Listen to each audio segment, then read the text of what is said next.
Kisah ini menceritakan mengenai Cik Siti yang berasal dari keluarga Kesultanan Riau iaitu dari Pulau Penyengat, Tanjung Pinang, Indonesia sebelum hijrah ke Kampung Tembiuh, Kota Tinggi, Johor. Namun ada sumber lain mengatakan beliau berasal dari Kelantan.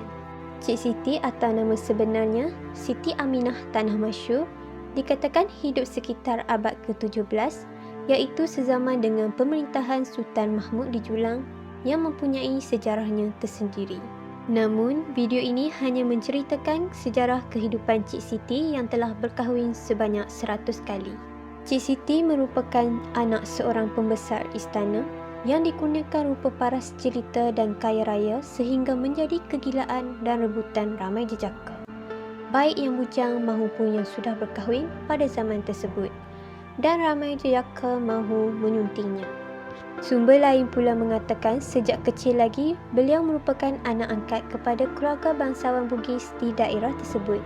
Terdapat dua versi cerita Cik Siti berkahwin 100 kali. Versi yang pertama, disebabkan rupa paras Cik Siti yang jelita, keluarga angkatnya memberi ilmu pendinding kepadanya bagi tujuan menjaga kesucian diri daripada dianiayai lelaki yang tidak bertanggungjawab. Seorang lelaki dari keluarga golongan berada berjaya menambah hati keluarganya dan perkahwinan bersama suami pertama disambut dengan begitu meriah.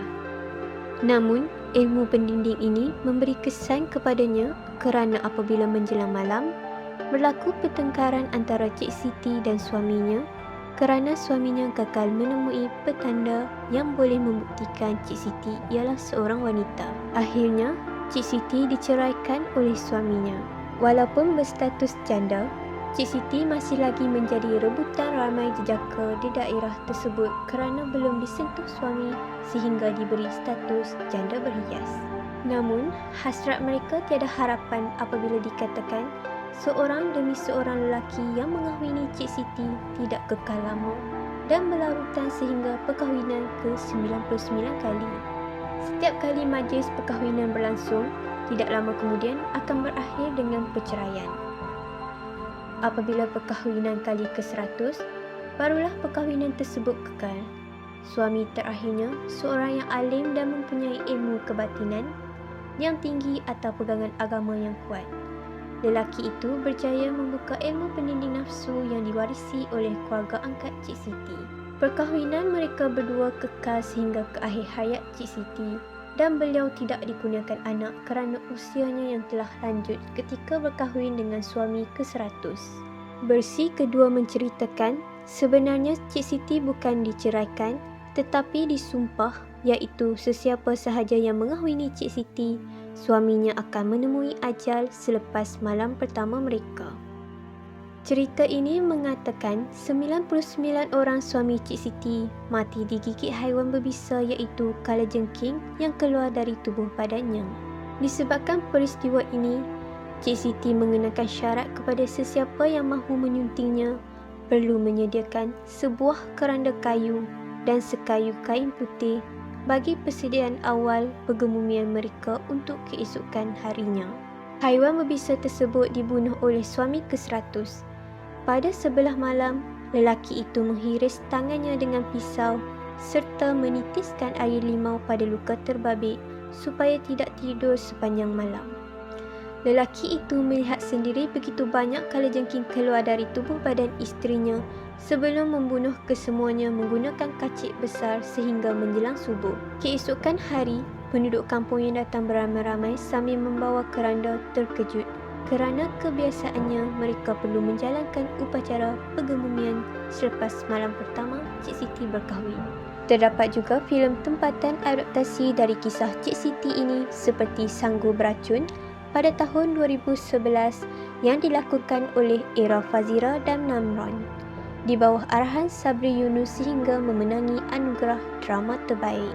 Filem kedua bertajuk Cik Siti pada tahun 2016 yang dilakukan oleh Izara Aisyah dan Rusti Ramli di bawah arahan Datuk A. Aida iaitu mengisahkan Cik Siti yang disumpah oleh nenek kebayan demi mengubati penyakit kulit yang dihidapinya. Dan filem ketiga bertajuk Ratu Kalajengking Puteri Keranda pada tahun 2020 yang turut melibatkan Datuk A. Aida dalam penulisan skrip. Semasa hayatnya, Cik Siti mewasiatkan kepada keluarganya apabila beliau meninggal dunia, beliau mahu dikebumikan jauh dari kawasan kampung dan perkuburan penduduk kampung. Dakwaan Cik Siti bersuami sehingga 100 lelaki adalah suatu yang tidak masuk akal kerana tempoh habis edah seseorang wanita beragama Islam untuk berkahwin semula adalah 40 hari. Maka Cik Siti mula berkahwin ketika usianya 18 tahun. Jika suaminya sehingga 100 orang, ketika itu usianya sudah menjangkau 45 tahun. Jika mengikut versi kisah Cik Siti bersuami 6 lelaki, ada sumber mengatakan kubur suami pertamanya berada di Riau, Indonesia. Manakala 5 lagi di sekitar daerah Kota Tinggi Johor, tetapi tidak diketahui kedudukannya sehingga kini. Terdapat komen yang boleh dipersetujui iaitu gelaran yang diberi penduduk sekitar kepada Cik Siti seperti Cik Siti Jalang juga patut diubah kerana beliau mendirikan rumah tangga secara halal. Sekian itu sahaja cerita mengenai Cik Siti. Mari kita yang beragama Islam sedekahkan Al-Fatihah kepada arwah Cik Siti Aminah Tanah Masyhur.